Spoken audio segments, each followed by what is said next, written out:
Okay, well, welcome everybody. This is the year-long Miracles course.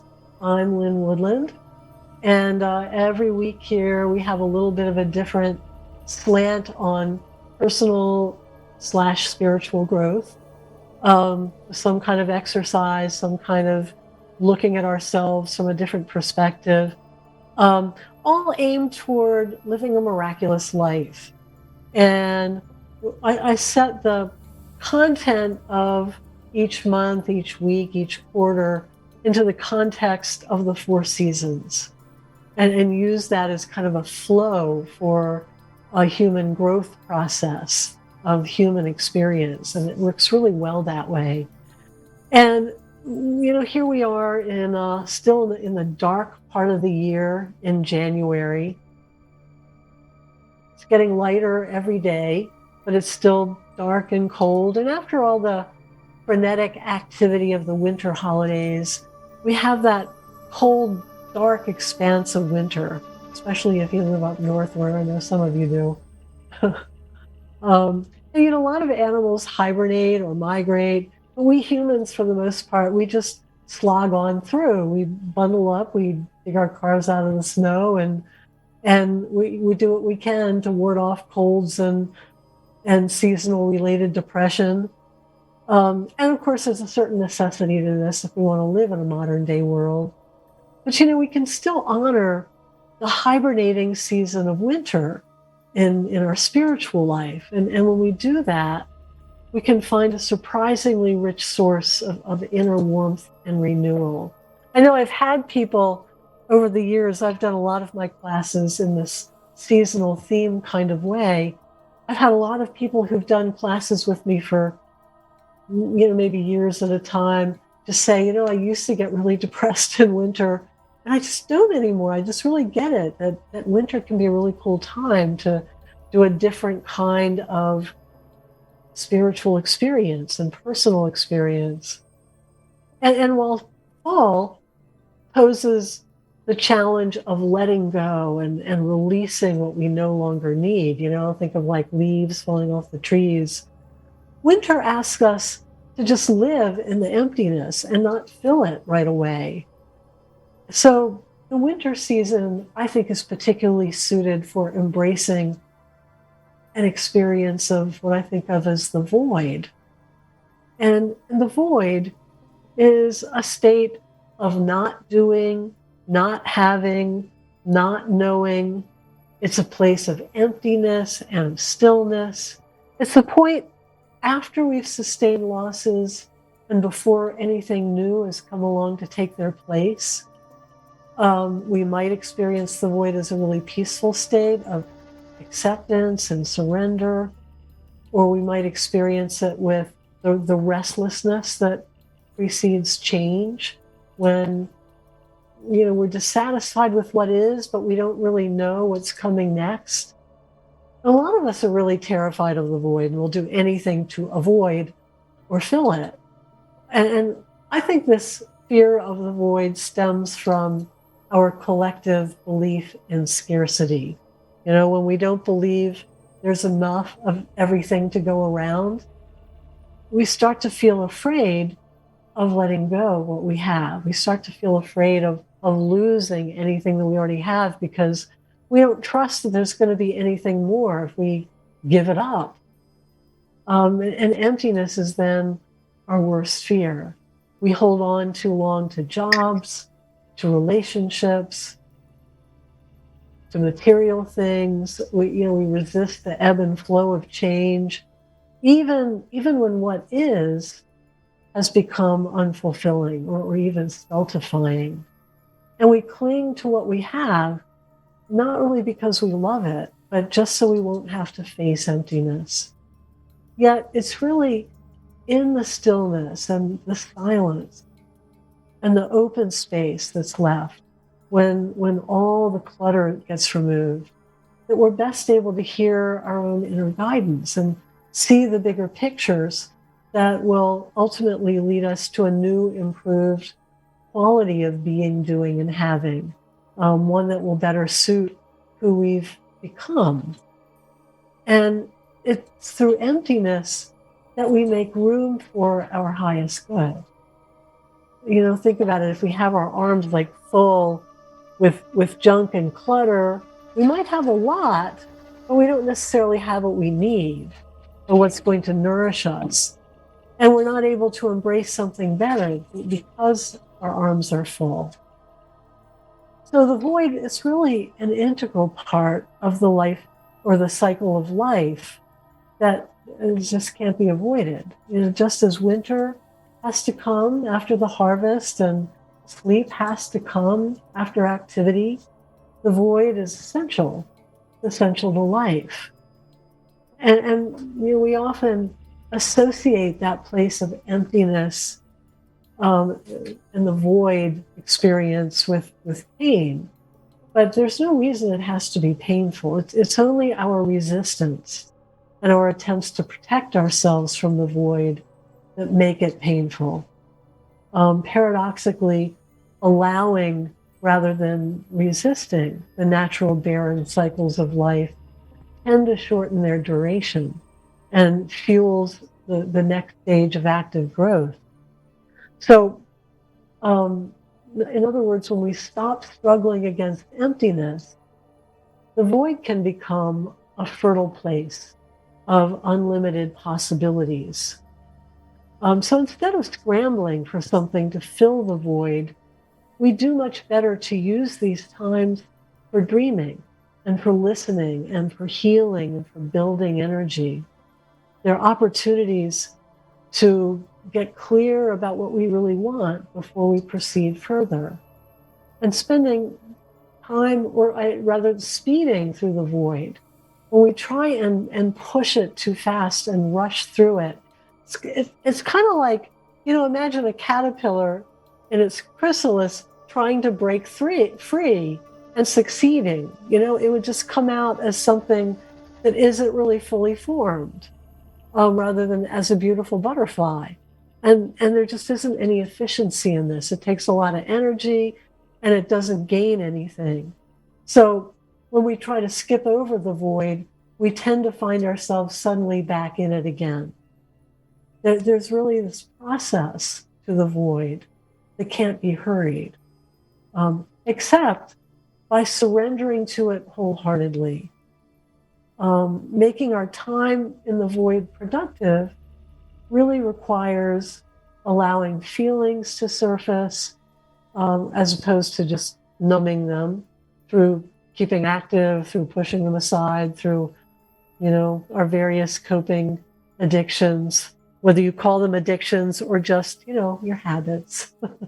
Too much TV, too much wine at night, too much whatever, just too much. Even meditating can become an addictive experience when we use it to take ourselves away from what's there rather than to just be really present in it.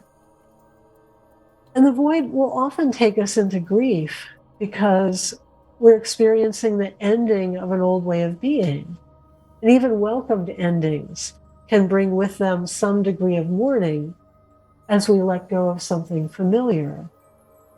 The void is a great place to do some dreaming as opposed to planning. When you're in one of those times in life when you don't know what your next step is, you just feel kind of stalled, there's really nothing you can do to push things forward, and you're just alone in your thoughts, and maybe they're churning and going in directions that aren't necessarily productive. That's a great time to just start dreaming up the life that you now want to call in, to use your imagination and your creative vision to start imagining what you want, as opposed to going into that void place of fear of like, oh no, what if this happens? What if that happens? Planning excessively before it's really time. Because the void, while it's a good place to do some dreaming, it's not a good place to plan. Dreaming is an open state of imagining possibilities before we have a clue as to how they might manifest. It's about exploring in our imagination what we might want, as opposed to what we think we can have. And planning, on the other hand, involves working out the means to the end.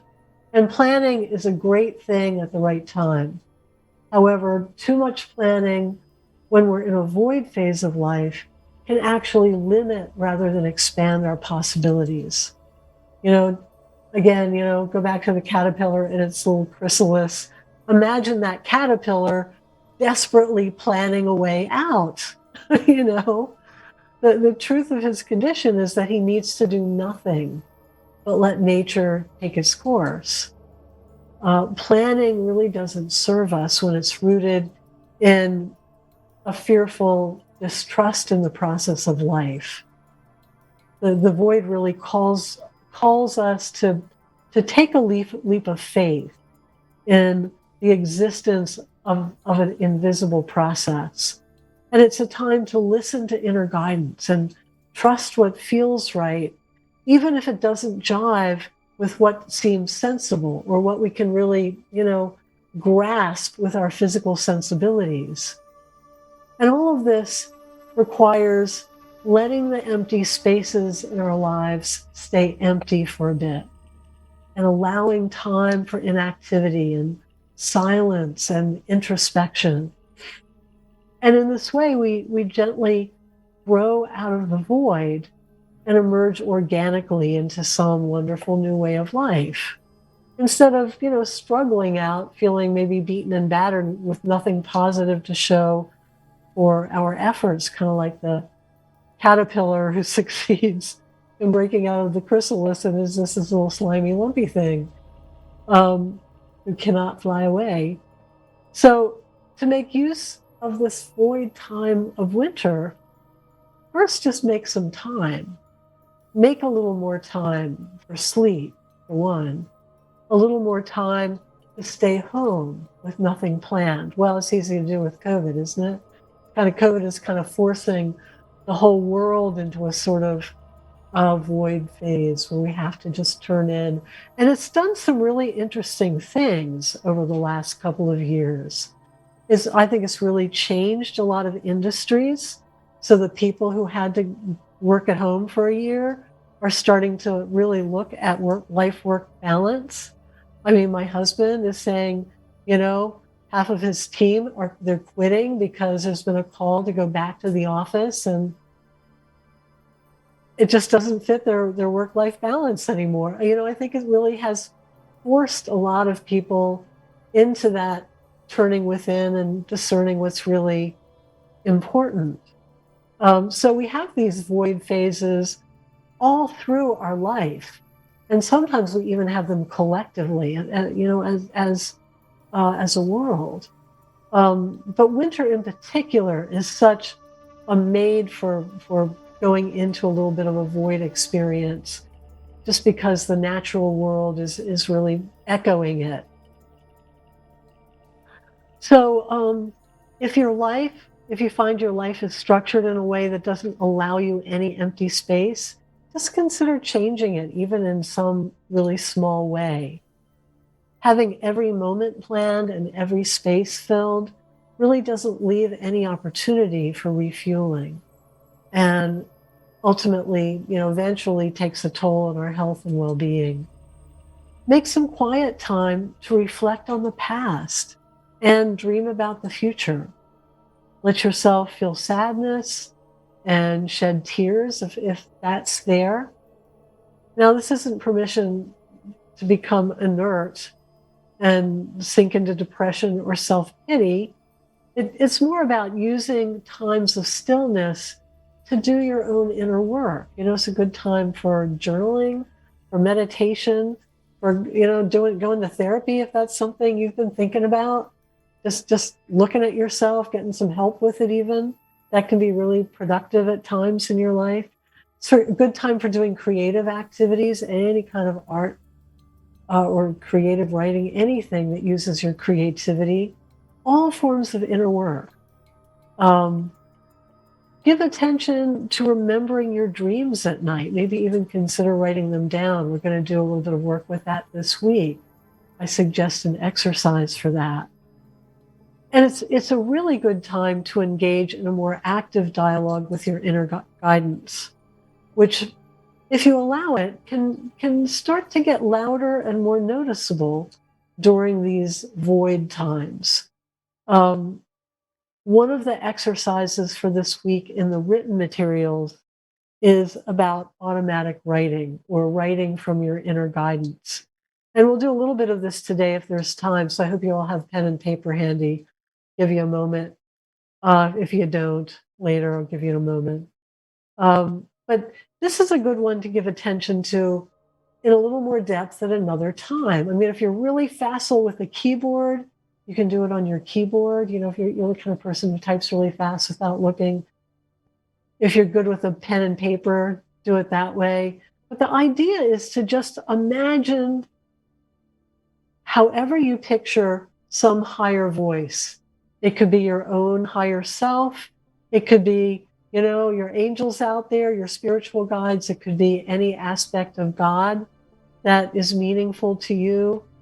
You know, the goddess herself just speaking in your ear. Anyone, and you might want to just even see us. Some of our work this month is going to be to talk to God, to meet with God, maybe in a way that you never have before, really different way. But just start by just imagining your guide, your higher self, your inner voice, saying your name, and just hear the quality of the voice. And it's okay if you feel like you're just making it up, like you're just telling a good story. Just imagine this voice beginning to speak to you.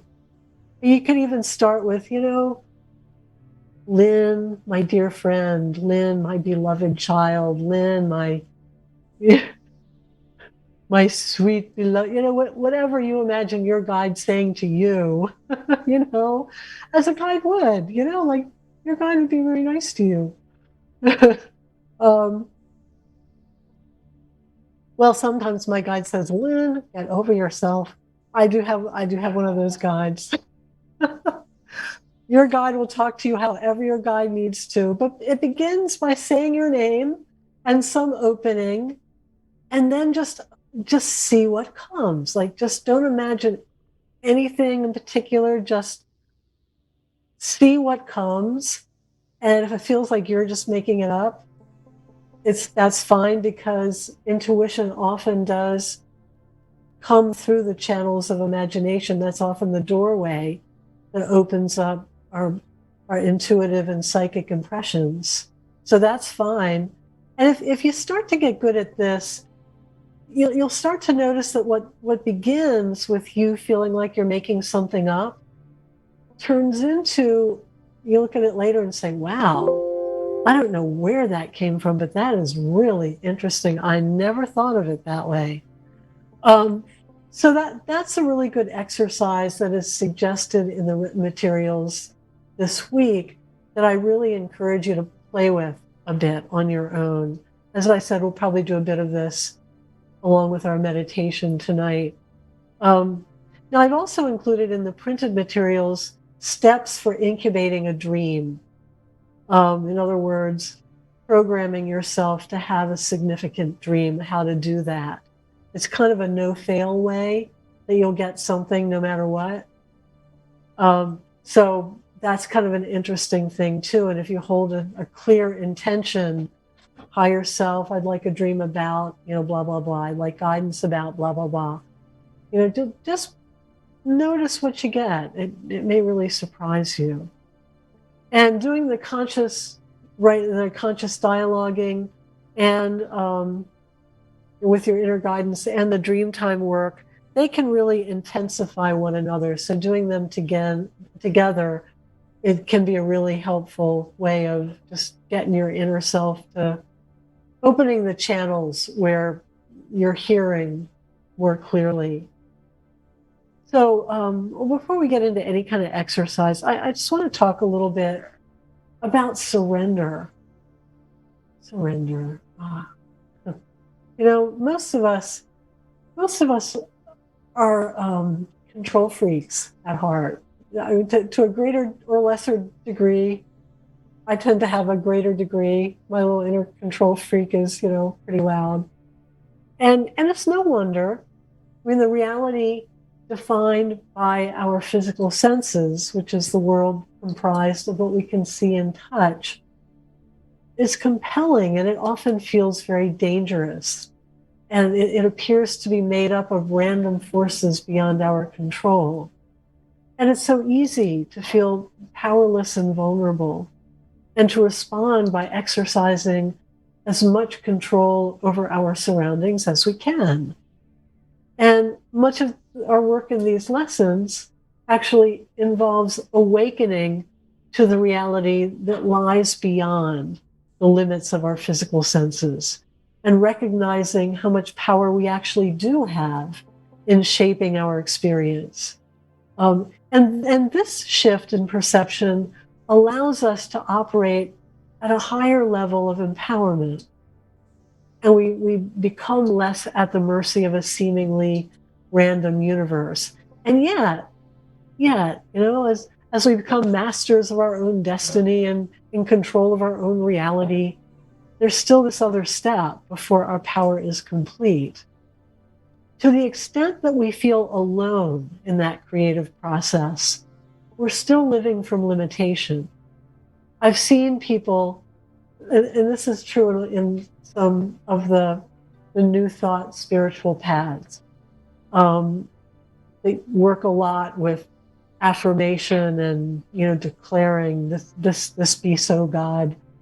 I've seen people take on the concept of creating their reality as kind of a burden, sometimes a really terrible burden, planning and visualizing and affirming every step of their lives, fearing that if they relax their discipline for a moment, they'll create the wrong reality.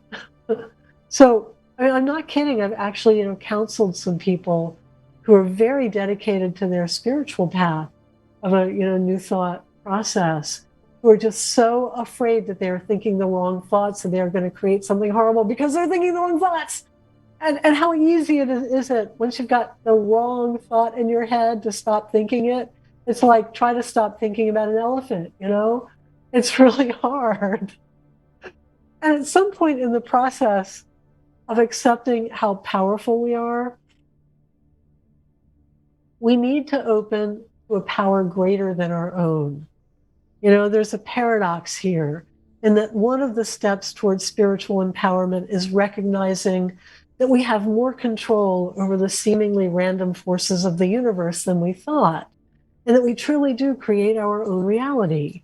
Yet simultaneously, another equally important step requires letting go of control and recognizing our smallness in the face of God.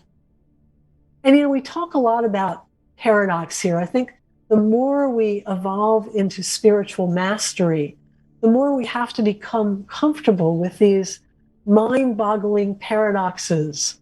Kind of like that physics paradox where matter can be observed and it can behave as little separate particles when, the observer is looking for that. And matter can also behave and be observed as just undifferentiated energy waves, as light waves, when it's being observed as that. And they would seem to be mutually exclusive. Spiritual mastery means being willing and able to juggle all these kinds of paradoxes. And the resolution of this particular paradox, we are all powerful, we are powerless in the face of God, comes in recognizing that personal control, that power exercised by our personality, isn't the same as spiritual power. And the more we release attachment to our personal will, which means letting go of our attachment to things turning out the way we want them to, attachment to our envisioned outcomes, the more we naturally allow our higher power to lead. That's why in all the,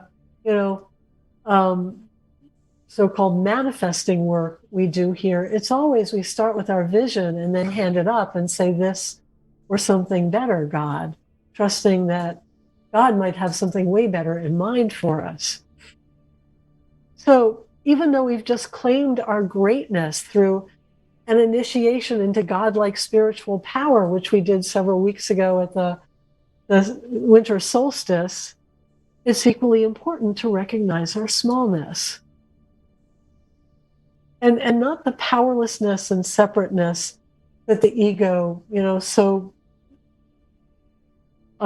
fears and resists. It's, our ego just so fears being powerless, so resists the idea that we are at the mercy of anything. This powerlessness is more that humble recognition that the conscious personality that we most think of as our self is a limited tool, and that in order to create something extraordinary, we sometimes need to set it down and give a rest to all the personalities need to know and need to do and need to decide and need to push things forward. Even spiritual practices like creative visualizations or affirmations can be used to exercise personal control or to try to fill the void before it's time. Because techniques like these are only useful to the extent that we know what to affirm and what to visualize. And sometimes the limits of our imagination don't stretch wide enough to show us the true path of our highest good. If we use these methods to exercise rigid control over our lives, they can backfire. In other words, we really try to micromanage God with our intention. It's when they start to backfire. And sometimes that can be very funny. I know a woman who worked with the affirmation, God, my next boyfriend is rich. My next boyfriend is rich. My next boyfriend is rich. She wrote that 1,000,000 times. And she did manifest a new boyfriend. He was not wealthy, but his name was Rich. God can have a real sense of humor. Much later in life, actually, she did manifest a delightful husband who is quite wealthy. He even has a castle. He is totally her Prince Charming. But we can't micromanage God. God always knows best. So if we're doing it too, like white knuckling with our affirmations, that's when we're just trying to fill the void before it's time. We get what we ask for, but we don't always get what we want. There just comes this point when we need to trust in the process of life and just give undreamed possibilities a chance to grow. Now, in other seasons here, we'll visualize, we'll affirm, we'll manifest, all our dreams into being. But now isn't the time to even know for certain all that we want. So just close your eyes for a moment here. Just close your eyes. And just take a deep breath. And just ask yourself, how are you pushing to know come, or pushing to make a decision, or trying to force something into being in a way that isn't absolutely necessary at this time? See if there's any of that going on for you right now. How are you pushing to know, or to decide, or to force something to happen in a way that you don't really have to right now? Maybe not tonight, maybe not even this week, maybe not even this month. But you're definitely applying energy toward it in a way that isn't being very efficient. In fact, see how many things you can think of that maybe you're trying to push ahead that don't absolutely need to be acted on or known right now.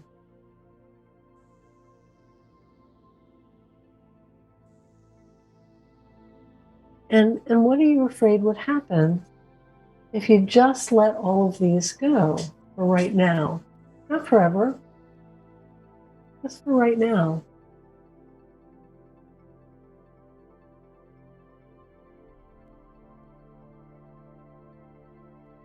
Open your eyes again. And a suggestion for this week is to take a break from all the things you've really been straining your brain to know, to decide, or to make happen that don't absolutely have to be addressed right now, especially the things that feel confusing or stuck or that aren't flowing easily.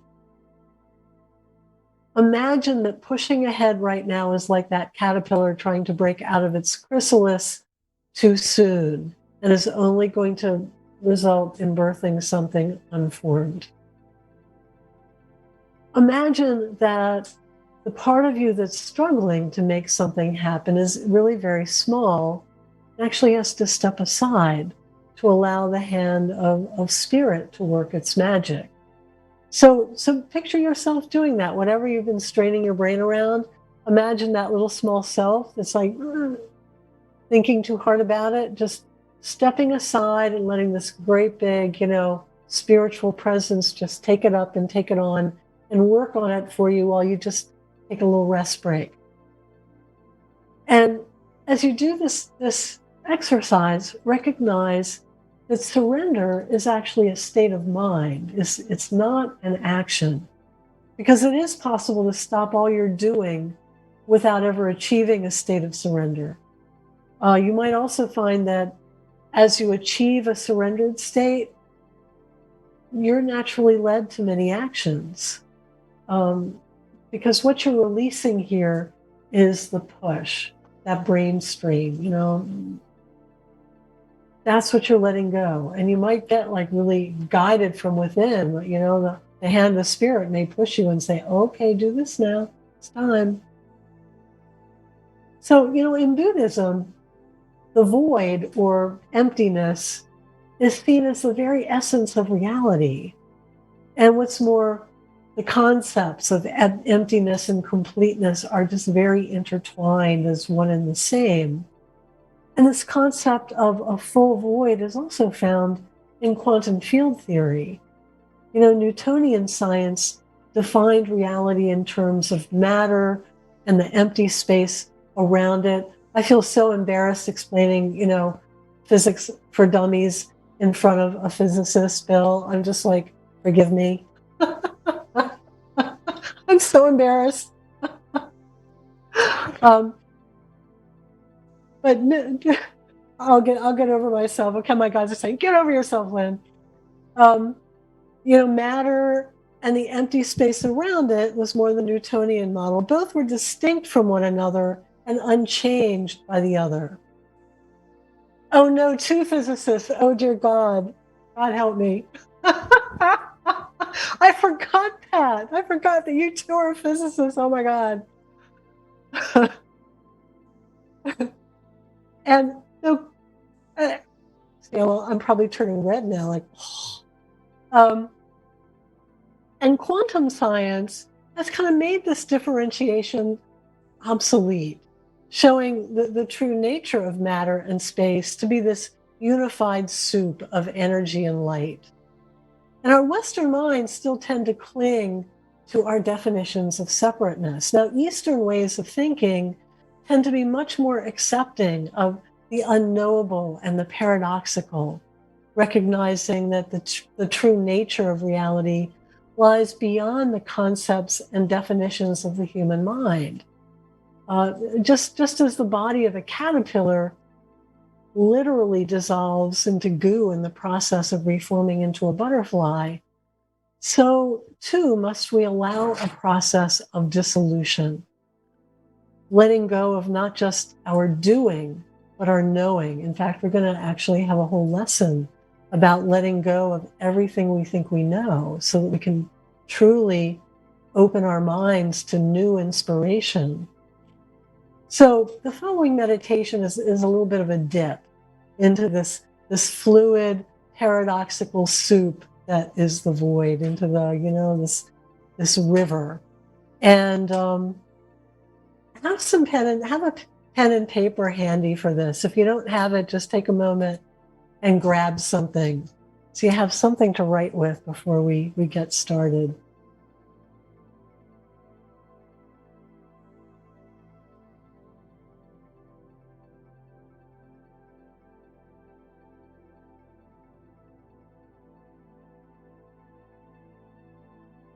Now, what you bring with you from this meditation that we're about to do, it may or may not register at a conscious level, but trust that it's working invisibly to free up areas that have been stuck or frozen, opening you to those areas of yet undreamed possibilities for your future. Because as we begin to be able to dream new things, we become able to bring them into manifestation.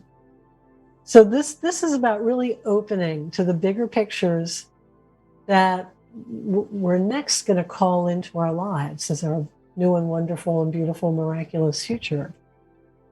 All right, so close your eyes and get comfortable in your place.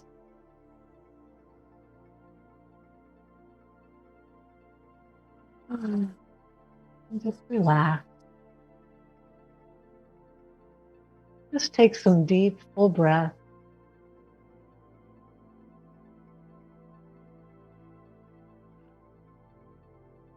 And just feel your breath. Help your body to relax. And your mind become quiet and still.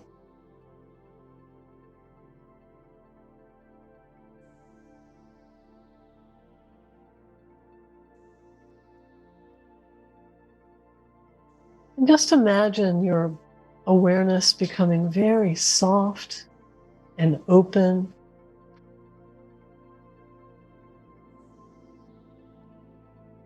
Sharp details becoming soft and fuzzy.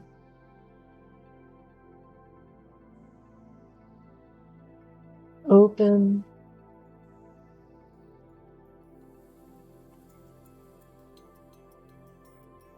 Your attention turning inward, deeper and deeper. And your whole sense of identification as you just relax deeper and deeper and let your mind just relax more and more open, quiet, soft. Your identification begins to shift from the small self of your personality, your day-to-day life, your body, to something much greater. And you start to imagine yourself as a wise and timeless spiritual being. And maybe you even have a conception of this. Maybe you've imagined your higher self before. And if you have, let that conception go.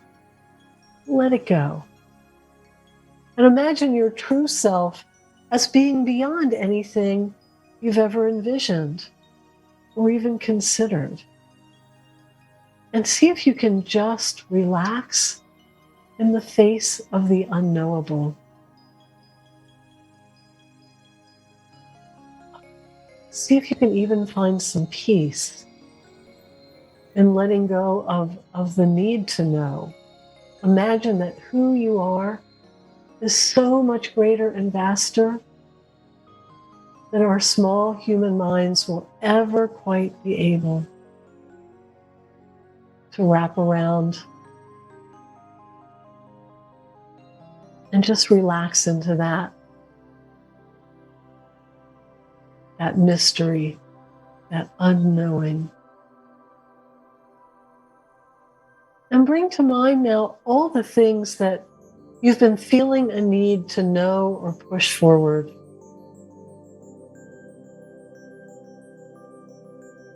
Just feel the internal pressure you bring to these areas of your life. And be aware of any fear that may be driving it. And there also may be some love and pleasant excitement as well. Just be aware that's another way we sometimes create that internal pressure. But for this moment, just step back from it all.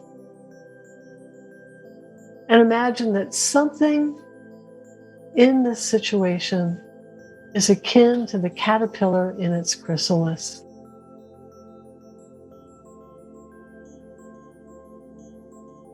Imagine that there's nothing to be done right here and right now but to relax. Breathe. Feel the relief of that. Nothing to be done but to relax. And as you relax, you can sense the presence of an unseen process in motion, one that's out of your control and completely unstoppable. And imagine this process to be at work in every area of your life, out of sight, yet probably present. And the more you relax, the more you can feel this. And the more you feel it, the more you relax. Completely safe and at peace in the process of life. And your focus now becomes broad on everything and on nothing. And there's a dissolving and a melting taking place. It's not one you can see or define or completely comprehend, but you know it's in divine order.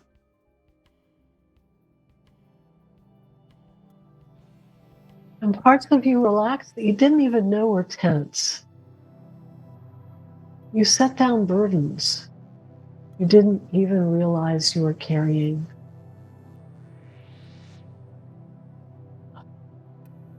Solid forms you've been holding in place turn to smoke, releasing you from illusionary obligations.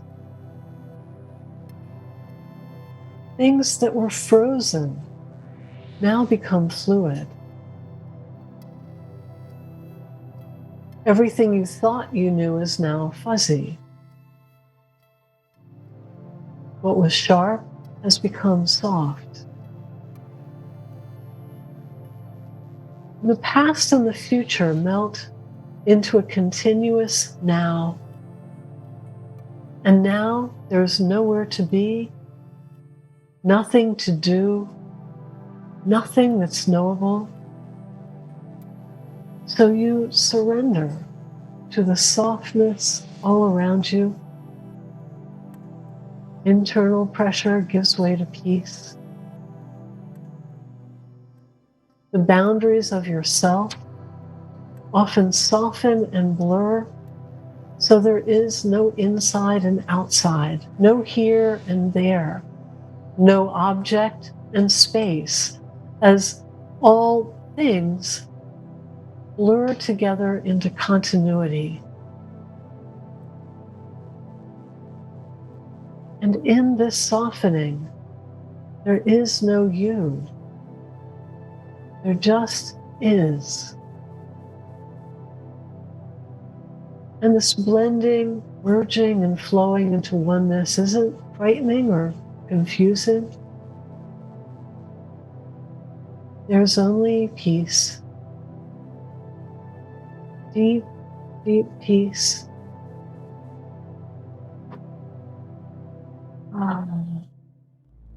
And peace gently gives way to something greater, something ecstatic, something that has no words. And you relax into wordlessness, into oneness, and just be.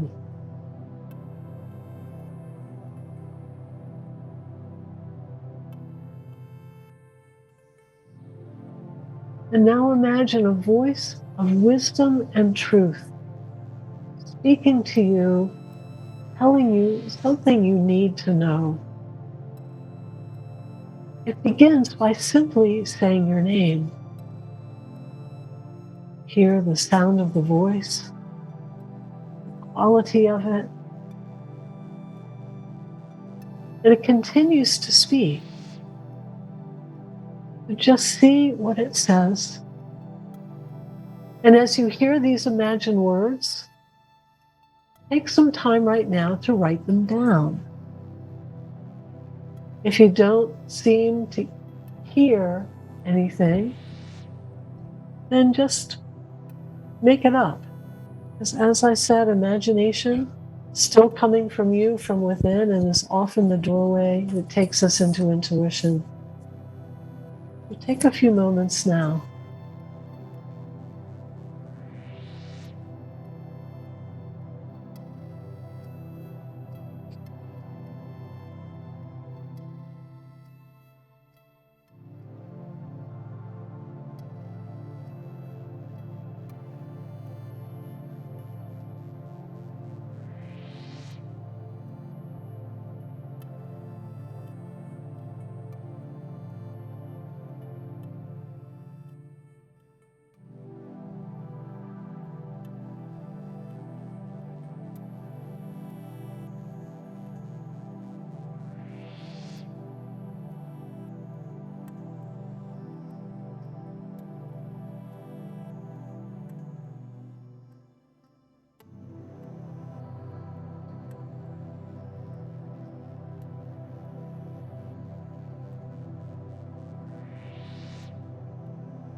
So gently just create a pause, knowing that you can come back to this conversation anytime you want.